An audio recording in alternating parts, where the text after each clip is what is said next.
Yo, what is good, YouTube? It is your boy Flyer69 coming to you guys with another ideal off-season video. And this team we're doing this time, it is the Buffalo Sabres. I think the Buffalo Sabres are in such a great spot right now compared to where they were last offseason. But after the season they just had, everyone thought they'd be down the dumps, an absolute shit show. I mean, they were a shit show to start the year. Then the Jack Eichel trade happened.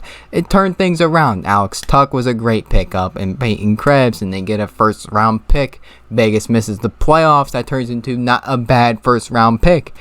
I mean, things are looking up in Buffalo, and they have a shit ton of cap space. $40 million in exact I had to work with here. They just had so much money. I could just spend it and just do whatever the hell I wanted with it. And this is such a crazy offseason where there's going to be a lot of great players available and trades and free agents. You can do a lot with it. So let's waste no more time. Let's look at the moves I made. Yet again, just because I say this is the ideal offseason is my ideal offseason for the Sabres. This is just what I would do if I'm the GM and the GMs accept. That's all I'm saying. I tried to be fair. These trades might not be, the greatest value and, realistic. I would say they're fairly realistic. Better than most people's trades, okay? Let's just get to that. Let's just say that, all right? So let's look at the free agent signings. We went a little too far down. And you can see that one player anyway. All right, anyway, let's just keep going. The first RFA signing was 2x3 for Ukko-Pekka Luukkonen. He's probably the goaltender of the future. If not, it's Devin Levy. They're in a good spot in the future for the goalies. Right now, in the present, little shaky, a little bit, but they ain't got to worry. Right, it's a little shaky, but I did make a UFA move, as you can tell right there. Braden Holtby, 2.75 per 2 years. From what I've seen, he's a UFA. I don't know if he's actually going to hit the market. Let's just say he hits the market. If I'm Buffalo, give him the bag. He was not bad for Dallas, and he will help develop Luukkonen and Levy, even if which one's better, who knows. And which one plays next season, yet again, I don't know. We're just going to say it's Luukkonen. Let's say Luukkonen plays next season. He's going to help develop Luukkonen. I think that's a great move, and it'd be a good backup. Now, we re-signed Jacob Bryson for $900K for a year. Brett Murray, $825K. Artur Ristolainen, I think that's how you say his name. I don't know how to say that last name. $925K for 2 years. Here's the first big trade I made. This is not the only big trade I made with this. It's the first one I did. Oliver Shevington, 4x4. Calgary needs... They're strapped on money. So many players are free agents for the Calgary Flames. You got Tkachuk. You got Mangiapane. Obviously the big one, Johnny Gaudreau. Shillington's contract's up. They gotta figure shit out. And they're going to have to try and free up money to sign some of these guys. So I could see a guy like Oliver Shillington being on the market, and they're willing to trade him. I think if he is on the market, he's a great fit in Buffalo. He's a pretty damn good defender. I think he would help the blue line in Buffalo a lot. I think it's a great move to bring him in. So you got him 4x4. And then we re-signed Victor Olofsson, 4.7 per 3. I didn't know if I wanted to go longer or shorter term. Let's go shorter term. I feel like it's a safer bet because he could still be a very quality top 6 player. He was pretty good last year, but you never know. You don't want to go too crazy with too many years. Plus, I don't know if he'd want 4.7 times 6 because what if he goes off in these next 3 years and then his next, he could get the bag in his next contract. So that's another thing. And the UFAs, we signed Vinny Hinostroza, 2.5 times 3. Very good signing right there. We re-signed him, brought him back. Drake Calgula, we brought him back for $850K. Sebastian Aho, not the Sebastian Aho you're thinking from the Hurricanes. It's the defenseman Sebastian Aho from the New York Islanders. $1.2 million for 1 year. Obviously, Braden Holtby. And we re-signed Colin Miller for $4.25 for 2 years. We re-signed him. A lot of re-signings because they do have some good players already that were free agents or RFAs. We just brought them back, gave them the money that they probably deserve or wanted, and brought them back.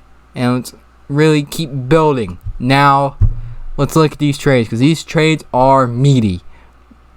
Let's start with the first one. Actually, fuck it. We'll show both. You can see that second one. We'll touch on that second one there. Now let's talk about the Flames trade with Shillington. Obviously, you guys know we got Oliver Shillington. We received and we gave up Anders Bjork, a 2023 second round pick, which was the Flyers. Yet again, I just did the Flyers ideal offseason video last time. I think they're gonna blow cock. Simple as that. Even with the team I put together, I still don't think we'd be great, which I'm completely okay with. If we completely suck ass, Connor Bedard's right there. Or fuck, what's his name? Fuck, going blank.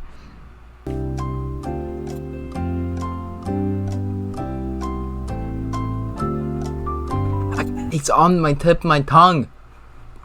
Machikov. There you go. It's Machikov. It just hit me. I had his first name in my head. It was Matevi. I had the first name. I couldn't remember the fucking last name. It was Machikov.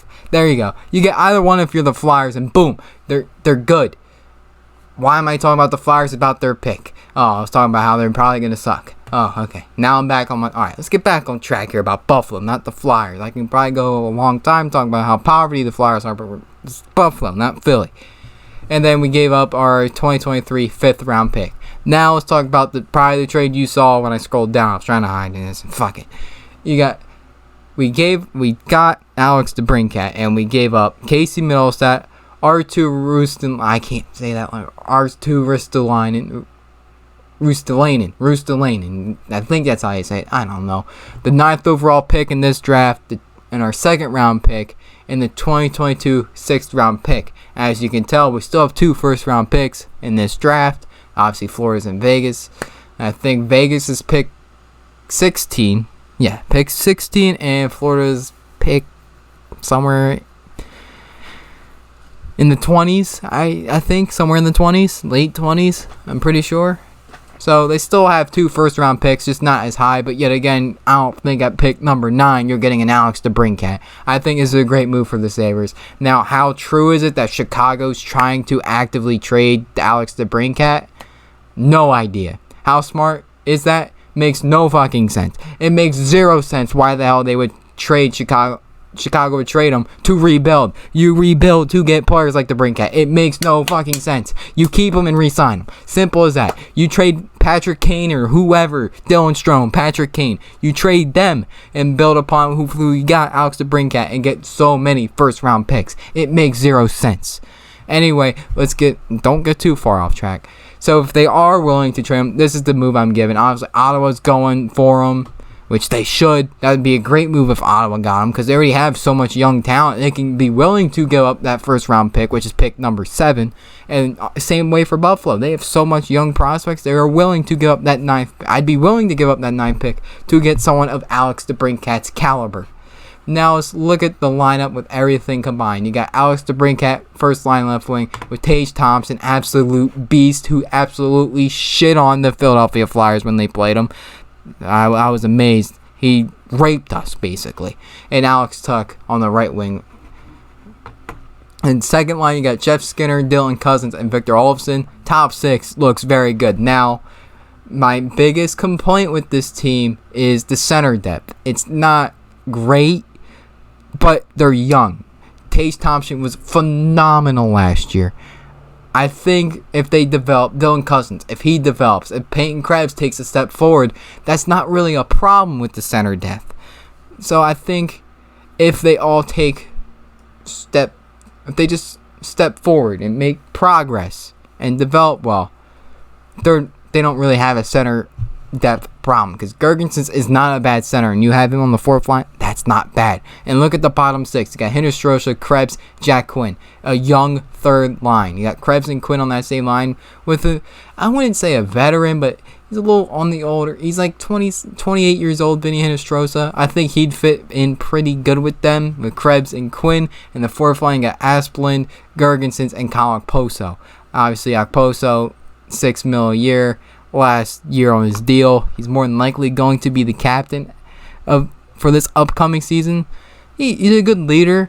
Just because you're the captain doesn't mean you have to be the best player on the team. He will be a good leadership and a good yeah, mentor for the young players in Buffalo, so it's not a bad idea. And I look at defensively, see that top pairing, Owen Power, Oliver Shillington. I think that would be a fantastic pairing for the Sabres. In the second line, you got Dahlin and Colin Miller. And the third line, you got Sebastian Aho and Henry Jokiharju. And let's say Aho or Jokiharju sucks, you got Mattias Samuelsson just to plug in there and fill in for either one. And obviously the other scratch is Drake Cagula. And then you see goaltenders, we have Luukkonen and Holtby.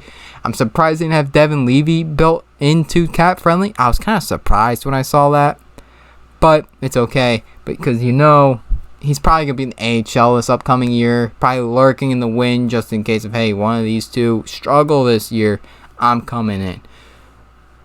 Probably what's going to happen, and I think Levy... Now, which one of the two I'm going to think would be better? I think Levy might be a little bit better, because we saw what he did for Canada in the World Juniors. He's a beast. But time will tell, see how good he will do down the line. Who knows? Anyway, this is my ideal Buffalo Sabres offseason. So I'd like to thank you guys for watching. Make sure to hit that like and subscribe button. And let me know what team you guys would like to have me do next. I think since I went on and on about and raged about the Chicago Blackhawks, I think it probably should be the Chicago Blackhawks. So the next team I will do actually will be the Chicago Blackhawks. Because I started raging about how you're going to rebuild and trade your best player you build for players like the Brincat. We'll do Chicago next and see how I fully tear them down. So anyway, thank you guys for watching. I'll see you guys in the next one.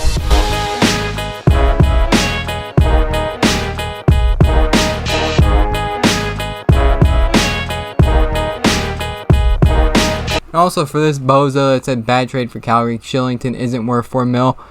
He's a damn good young defenseman who did pretty damn well this year. $4 million, that's kind of a steal compared to what he can be down the line. That's not a terrible deal for Oliver Shillington. He also doesn't play right defenseman. Well, I saw lefty and righty and I threw him there, so fuck you. Anyway, see you guys in the next one.